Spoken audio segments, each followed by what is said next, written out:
Nirmala Kenyam Biakamal Kanur Online TV channel and Shank Bakel Kapai Bakel Ron Kinadang Rawijan Dang Rawidich Kenyam Dera Nirmala Kana Dial content Barwani Linguasame Njobana Quen Guasame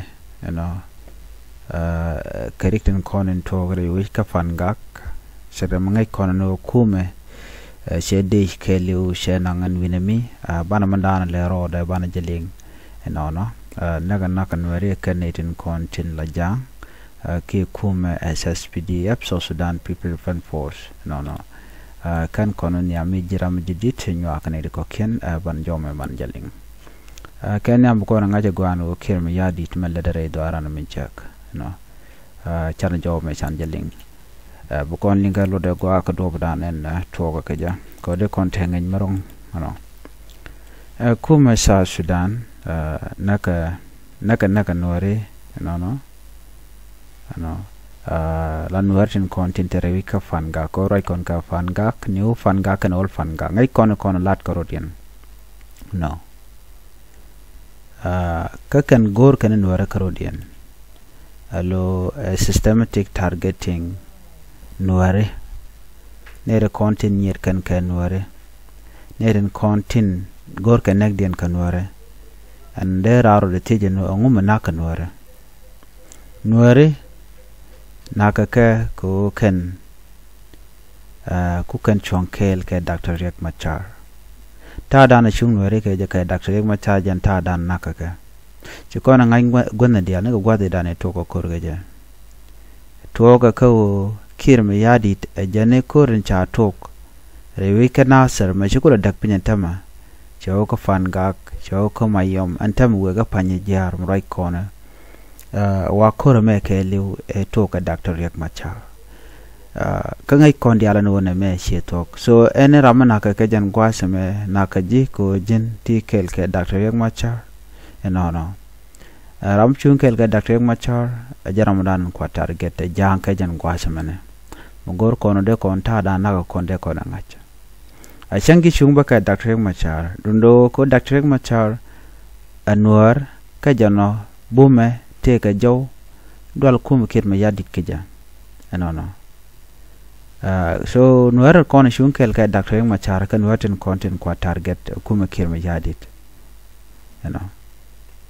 so me jirami nok Dr. Riek Machar kanyu de jagwan wo chungkel ka ja baje dil target kuma kirma yadi jirama man ajen manaka kon keje so bana talk bana jalat kami jirama te ke doubt che dong gujin wo shi Dr. Riek Machar de jitej ban wo nena okay kami shi Dr. Riek Machar amandane nakanore ko ne dwan janta dan tiketin so bu kon to galeran den be jaw lokolok de ke be nokte mi shi Dr. Riek Machar ngum nakanore Mishi Chongdan kel ke Dr. Riek Machar Mishi Dr. Riek Machar ramkel mi medong we can nuare jago ke nok nuare ja Mishi Dr. Riek Machar jaram dong de kuin kware jaram dana dong de ne dialde ka win ke jaram dana de nok ngum naka nuare mone men share kuin pingwa do ko ba ko langa jago man gol kono kwa tan bananga re we ka fan ga kanti ka jongle ko fan ga kanti te ka jongle che mangai kono no malakal te ka panal alla fan ga adon ware mitun ware ngwante katen cheyan e kanti ware en kanti na me e kanti kel me shibom along ko wo baroda jako na ka jalora bang atel kor metere ke kuma kirme yadit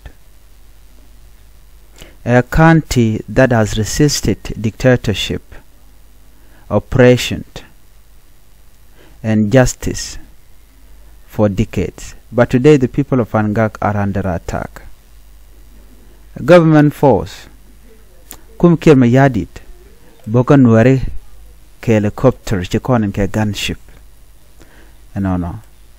Wang a drill, wang a witch. Ngai kono no ko dor kon ko destroy kan naga ne te konti la jiwch mugu kono na me shi kwidai kama na shanang doran la important doran de nang tena ku mena time but deje nange tene lo we nang na nuare shol ka nuare no ke yen ken rabol nuare kula rebel di nuare angu mede ka chol rebel ke je e ko shun kan ke Dr. Riek Machar kel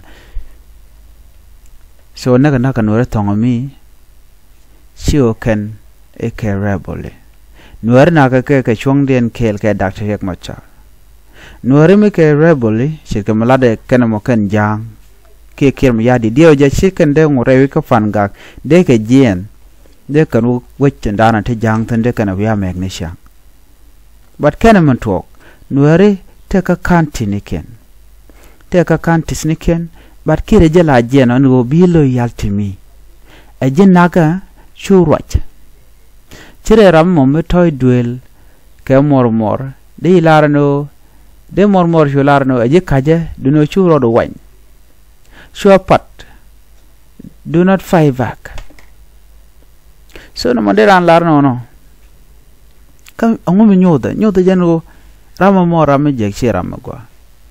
This is not the military oppression targeting rebel. This is systematic cleansing of a community that the regime sees as a threat.